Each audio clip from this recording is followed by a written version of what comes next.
숫자로 트렌드를 짚어보는 데이터픽 시간입니다. 예전에는 해외 직구라고 하면 아마존이나 일본 쇼핑몰을 떠올리는 분들이 많았습니다. 국내보다 저렴하게 브랜드 제품을 살 수 있다는 점 때문에 해외 직구 시장은 꾸준히 커져 왔는데요.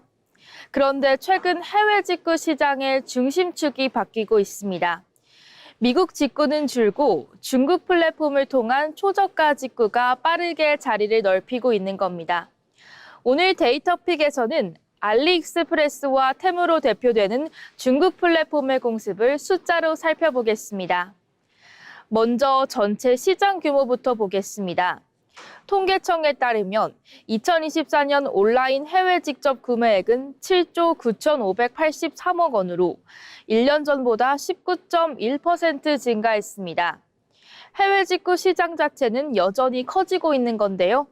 하지만 국가별로 나눠보면 흐름은 뚜렷하게 갈립니다. 중국 직구액은 4조 7,772억 원으로 전년보다 48%나 늘었습니다. 전체 해외 직구액의 약 60%가 중국에서 나온 겁니다. 반면 미국 직구액은 1조 6,873억 원으로 1년 전보다 8.9% 줄었습니다. 과거 해외 직구의 대표 국가였던 미국은 줄고 중국이 그 자리를 빠르게 차지하고 있는 거죠. 이 흐름은 최근까지도 계속되고 있습니다. 2025년 1분기 온라인 해외 직접 구매액은 1조 9,551억 원이었는데 이 가운데 중국은 1조 2,205억 원을 차지했습니다. 비중으로 보면 62%가 넘습니다.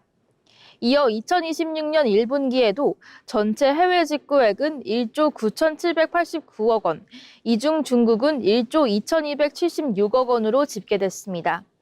해외 직구 10건 중 상당수가 중국 플랫폼을 통해 이뤄지는 구조가 굳어지고 있는 셈입니다. 소비자들이 중국 플랫폼으로 몰리는 가장 큰 이유는 가격입니다. 알리익스프레스와 테무에서는 생활용품, 전자기기 액세서리, 의류 잡화 등을 몇천 원대에 구매할 수 있습니다. 무료 배송과 할인 쿠폰, 초저가 특가를 앞세우면서 소비자들의 진입 장벽도 낮습니다. 앱 이용자 수에서도 변화가 확인됩니다. YG앱 리테일 조사에 따르면 2025년 6월 기준 알리익스프레스의 국내 월간 이용자 수는 905만 명, 테무는 800만 명, 쉬인은 220만 명으로 집계됐습니다. 세 플랫폼을 합치면 1,900만 명이 넘습니다. 단순히 물건을 한두 번 사보는 수준을 넘어 중국 플랫폼이 국내 쇼핑 앱 시장의 주요 플레이어로 자리 잡고 있는 겁니다. 하지만 중국 플랫폼의 급성장에 대한 우려도 커지고 있습니다. 초저가 상품이 대량으로 유입되면서 유해물질 검출, KC 인증 미비, 가품 논란 등이 반복적으로 제기되고 있는데요.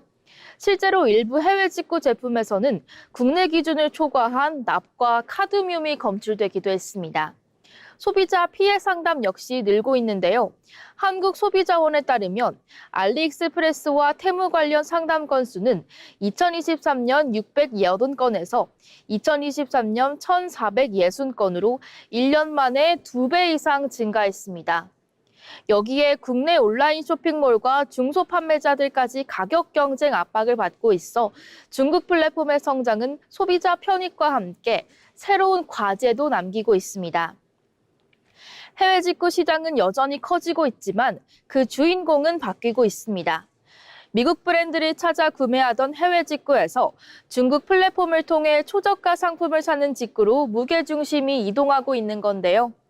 이제 해외 직구는 더 이상 특별한 소비가 아니라 저렴한 생활용품을 사는 일상적인 소비 방식으로 바뀌고 있습니다. 싸고 빠른 소비가 일상이 된 지금 남은 과제는 안정성과 책임입니다. 가격 경쟁력만큼 소비자 보호 장치도 함께 따라와야 할 시점입니다.